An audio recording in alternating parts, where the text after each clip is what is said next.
So yeah, we trick or treat in the daytime other than the nighttime because school is closed. And I was out of school for a whole week. And even though we didn't have any power, we still had friends over to hang out with while we had no power during all this devastation that was going on. And we still had family movie nights because we had the generator, and we used the generator to power our TV and some of our kitchen equipment and stuff, and our heater. Like, hoping we get some heat in the house. Because after Sandy left us, it left us a huge cold front where the temperatures started dropping like a rock. Yeah, the entire Northeast was freezing after the hurricane. We had temperatures falling into the 30s and 40s. It was really, really bad. A lot of people started freezing after the hurricane. There was no power. There was no heat. For many people, that a lot of people started freezing in the Northeast due to cold temperatures and wind chills. Hurricane Sandy also brought in a blizzard to West Virginia. Yeah, that was like the cold side of the system, where West Virginia also saw a lot of snow coming from Sandy. Yeah, this hurricane also produced some blizzards as well in West Virginia. But for our area, it was high winds, heavy rain, and a lot of flooding. Yeah, a large mass of the country got hit bad, really hard by this thing.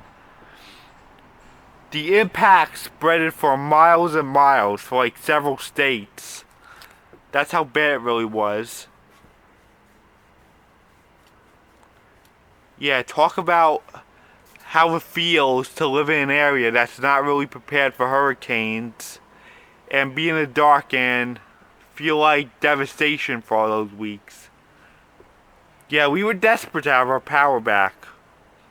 But but what was really worrying about, that was really worrying, is that am I gonna have a house to live in tomorrow? That's what I was worrying about. I was mostly worried about losing my home.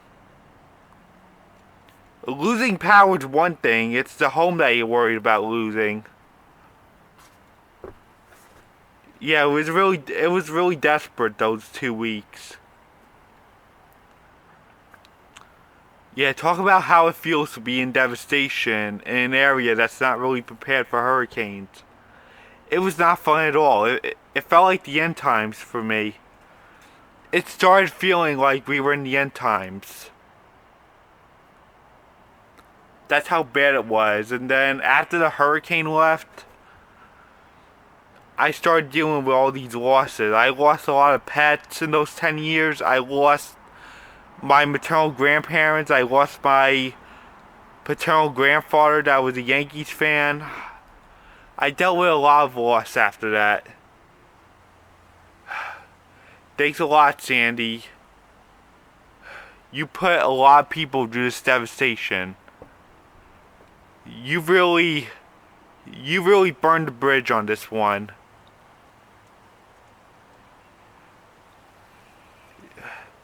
Yeah, this thing was a monster.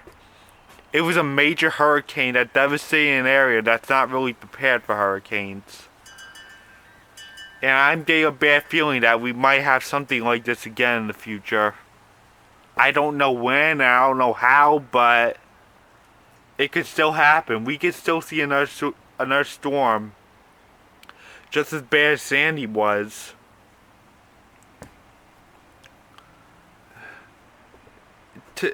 I know it was like going a Cat 1 or a Cat 2 hurricane, but it felt like a Cat 5 to me. Because Long Island is not prepared for hurricanes like this. Yeah, they're not really prepared for a hurricane. Like how Florida or the Carolinas or Georgia is, or the Gulf states. Yeah, New York is totally different when preparing for hurricanes.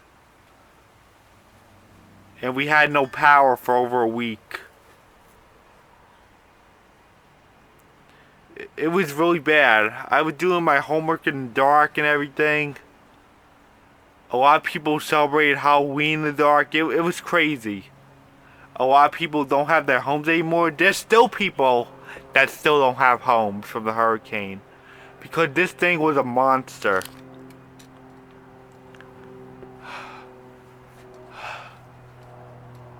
Thanks a lot, Sandy. I bet it was a lot of fun for you to devastate all these people. Look at what you did to this entire community. You really devastated it. Yeah, this hurricane was a monster, guys. And I'll say that again. And then 9 years later, we got struck with Hurricane Ida. We also had daylight savings end during the blackouts that we were dealing with from Sandy. And we also had election day too. And we also went to the mall to do some shopping in Walmart when we still didn't have any power. But it was just to keep busy while we still didn't have any power.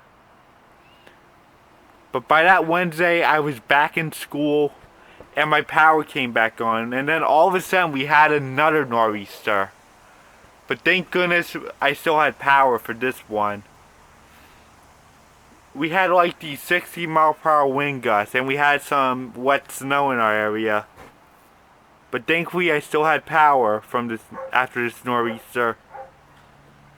It was not like Sandy, but there were still some people that just got their power back, and then they lost their power again a week later from that nor'easter the following week.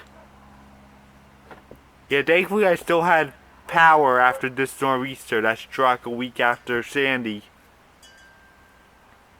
I was like back in school though, cause that snow was only wet snow. But I actually had another high wind warning because it was mostly the wind that was the key for the nor'easter that happened a week after. I didn't really go into school because of the wind. So I decided to stay home one more day and then go back that Friday. So it was a crazy 2 weeks. There's a lot of people that still don't have their homes. It was a high wind event for us. We had no power for 10 days. It was just crazy for us. I don't know a single person in Long Island that didn't lose power. It's hard to know somebody around here that didn't lose power because it affected a huge area. So, Hurricane Sandy devastated a lot of homes, guys. This storm wasn't really taken as seriously as it was. So I guess that's it. Bye. And hopefully we don't have another Sandy-like storm, but it could still happen. And also we're not out of hurricane season yet. We have a whole other month to go left.